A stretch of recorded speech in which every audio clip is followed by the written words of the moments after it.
The Interpol has issued a red corner notice for Karanveer Singh. Now, he's been associated with Babbar Khalsa International. Interpol ने इस खालिस्तानी आतंकी करणवीर सिंह के खिलाफ एक red corner notice जारी करते हुए कहा कि ये 38 साल का व्यक्ति पंजाब की कपूरथला डिस्ट्रिक्ट से है। ट्रूडो ने इतनी बड़ी गलती की है कि उस गलती को जो सपोर्ट करेगा ना वो भी गलत लिस्ट में आ जाएगा। अमेरिका ने 3-4 महीने पहले ही कनाडा को बोल दिया था, do not make this mistake, तुम बहुत गलत रास्ते में चल रहे हो एंड भारत का मुकाबला तुम नहीं कर पाओगे। कनाडा का अगर इंडिया के साथ डिप्लोमेटिक मसला है तो इंडिया डजंट मैटर कि उसको जनाब आप दीवार से लगा दें for the sake of Canada. No, the biggest challenge is China. Modi ji आए हैं तो इनको संभालना मुश्किल हो गया वेस्टर्न वर्ल्ड को, क्योंकि एक तो बिक नहीं सकते ये, और ये उनकी हेजमनी को एक्सेप्ट भी करते नहीं है, इसलिए उनकी आंखों में रड़क रहे हैं। इनको तो पप्पू जैसा बंदे चाहिए। अपने सारे इंडियन व्यूअर्स को बता रहा हूं ये बात, you will be cut to size by the West. You are growing at a much faster pace than you should be. This is a problem and they will cut you to size. हमने FATF के अंदर एक petition जारी कर दी है जिसके अंदर America, Canada, UK, Australia का नाम है कि इन्हें FATF की लिस्ट में डाला जाए, क्योंकि ये टेररिस्ट को संभाल के रख रहे हैं और उन्हें प्रोटेक्शन भी दे रहे हैं। वो लश्कर तैयबा और जैश मोहम्मद पालते थे पाकिस्तानी, ये पाल रहे हैं खालिस्तानी। क्या फर्क है? वो लोग अपना फाइनेंशियली दाएं बाएं से पैसा कमा रहे थे ड्रग से, वही काम खालिस्तानी यहां पे कर रहे हैं।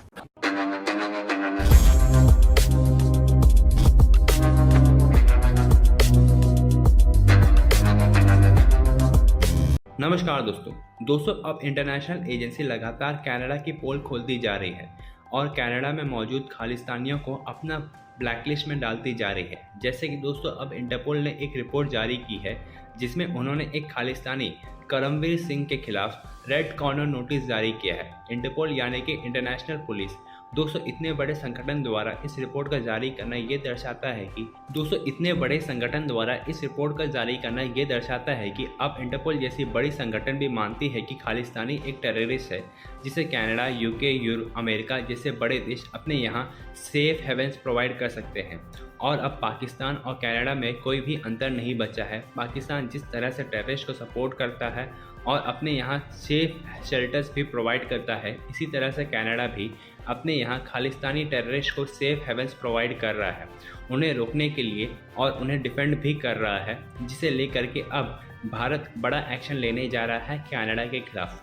तो चलिए इसी पर आगे पाकिस्तानी मीडिया का रिएक्शन देखते हैं। जनरल मनोज पांडे हों या अमरीकी जनरल साहब हों, जिसे वो कहते हैं ना, ये एक क्लियर चीज़ हमारे सामने आ रही है कि सारे के सारे जितने ममालिक हैं वो ये समझ रहे हैं कि हमें इंडिया को जो है वो सपोर्ट देनी है। We have to give support to India. ठीक है जी। जनरल मनोज पांडे बार बार मिलिट्री डिप्लोमेसी पे बात कर रहे हैं, ठीक है जी, कि मिलिट्री डिप्लोमेसी कैसे करनी है, military diplomacy with in the friends.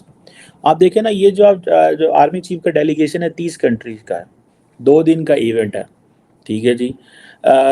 और 30 ममालिक, इनमें से मुझे पता बहुत सारे, मैंने मुल्कों का नाम ढूंढने की कोशिश की है, मुझे नहीं मिली, maybe on the list वो कहीं होगा। इस तस्वीर में वो यूनिफॉर्म से तो ज़्यादा नहीं पता चलेगा मुझे, और पता चल भी सकता है कि कौन कौन ऐसे ममालिक हैं, लेकिन जारी बात है इस खित्ते के जितने इंपॉर्टेंट मुल्क हैं सारे वहाँ पे मौजूद थे, ठीक है जी।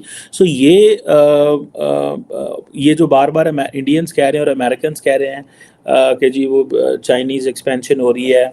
अब देखें ना, पाकिस्तान भी बाहर है और चाइना भी बाहर है। चाइना को इंडिया, 2 चीज़ें हैं, एक पाकिस्तान ने अपने आप को चाइनीज़ ब्लॉक में डाला है, इसलिए हिना रबानी रिसेंटली कह रही थी यार कि हमें किसी एक ब्लॉक में जाना पड़ेगा तो that we can get full incentives, ठीक है जी। सो वो मेरा ख्याल है कि वो पाकिस्तान की चॉइस है, लेकिन पाकिस्तान करना नहीं चाहता वो, बिकॉज उसके फिर कॉन्सिक्वेंसेस हैं पाकिस्तान के हवाले से। वो कॉन्सिक्वेंसेस हम नहीं बर्दाश्त कर सकते।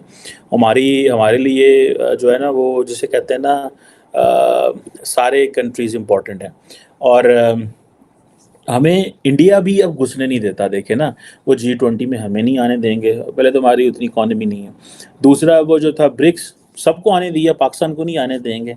सो इंडिया अपने फुल थ्रॉटल जो एक डिप्लोमेटिक मैनूवरिंग है ना वो कर रहा है कि पाकिस्तान को बाहर रखना है, भाई इसको नहीं अंदर आने देना, ठीक है, and we don't have anything to offer to the Americans and our friends in the Europe so that they can push our case in this part of a multilateral forum. मुझे बड़ी शर्मिंदगी हुई है, हमारा वज़ीर आज़म और वज़ीर ख़ारजा बायलैटरल्स में उधर अटेंड करके आ गए हैं। मैं आई स्पोक टू समवन कि हमारे वज़ीर आज़म साहब और वज़ीर ख़ारजा जो हैं वो क्या मिला मीटिंग्स करते रहे। उन्होंने कहा जी कॉरिडोर मीटिंग्स होती रही हैं।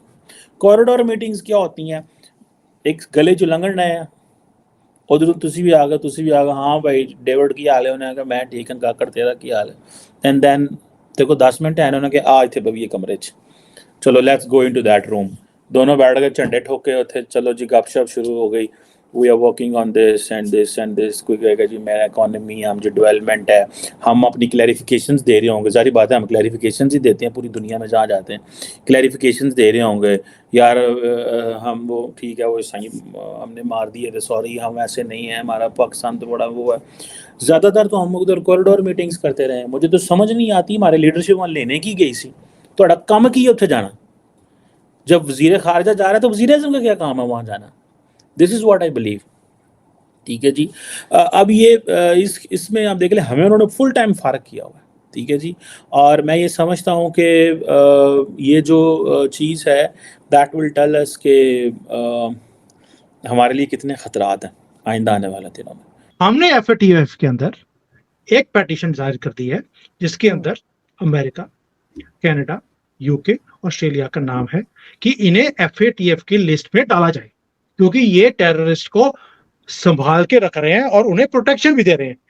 अब आप सोचिए, देखिए FATF के अंदर we are going there. FATF किसको बिलोंग करती है? अमेरिका का कंट्रोल है इसके ऊपर, और अमेरिका के अंदर जाके हम उसी के ऊपर केस कर रहे हैं कि अमेरिका को FATF में डाला जाए। इससे बड़ी चीज क्या हो सकती है? और आपको क्या लगता है इसके ऊपर एक्शन नहीं होगा? डेफिनेटली होगा। और ये अब सारी वर्ल्ड की एजेंसीज को इकट्ठे मिलकर ये जो टेररिस्ट हैं, नॉट लीडर्स, टेररिस्ट, इनको खत्म किया जाएगा एक एक करके। इनको बचना मुश्किल है और तभी ये चीजें ठीक होंगी। हमने इसका एग्जांपल देख लिया कश्मीर के अंदर, कुछ एलिमेंट्स थे जो सारे तालाब को गंदा कर रहे थे, हमने पकड़ के अंदर कर दिया परमानेंटली फॉर लाइफ। सिचुएशन ठीक हो गई। वही काम इन खालिस्तानियों के साथ भी होगा। ये जो टेररिस्ट हैं पूरे वर्ल्ड में फैले हुए हैं, दे आर जस्ट नंबर्स। आप उंगलियों पे गिन सकते हैं इनको। ये जैसे ही खत्म होंगे मूवमेंट खत्म हो जाएगी। मूवमेंट था भी नहीं, इट्स जस्ट अ फसाद, it will not last for long time. बिल्कुल ऐसा ही होना चाहिए और पाकिस्तान को भी यकीनन इस चीज़ से रुक जाना चाहिए कि वो खालिस्तान के लोगों को या खालिस्तान मूवमेंट के लोगों को जो सपोर्ट कर रहा है, इसलिए कि वहाँ पे पाकिस्तान के लिए भी प्रॉब्लम है। और वो ये कि ज़ैद हामिद साहब और इस तरह के कई लोग कहते हैं कि हमने ग़ज़वा हिंद करना है, और ग़ज़वा हिंद में उन्होंने कहा है कि दिल्ली में लाल किले पे पाकिस्तान का परचम हमने लगाना है, वहाँ पे फ्लैग। और ये जो पन्नू है, इन्होंने भी यही कहा कि जी हमने दिल्ली में खालिस्तान बनाना है, तो मसला तो वहीं से शुरू हो गया। हिंदुस्तान में मेरे देखने वाले लोग तब मजाक उड़ाते थे, मैं इनको कहता था कि you will be cut to size West. ये मैं अपने सारे इंडियन व्यूअर्स को बता रहा हूं ये बात, क्योंकि इंडिया के अंदर मेरी शोहरत पाकिस्तान से ज्यादा है। You will be cut to size by the West, you are growing at a much faster pace than you should be, this is a problem and they will cut you to size, both diplomatically, economically and politically. इतनी बड़ी बात मैंने कर दी फारूक अफजल साहब, geographically है ना।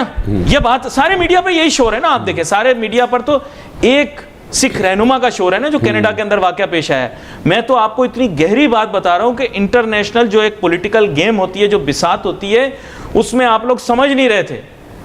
Ambanis can not become bigger than the Vanderbilts, they will not allow it.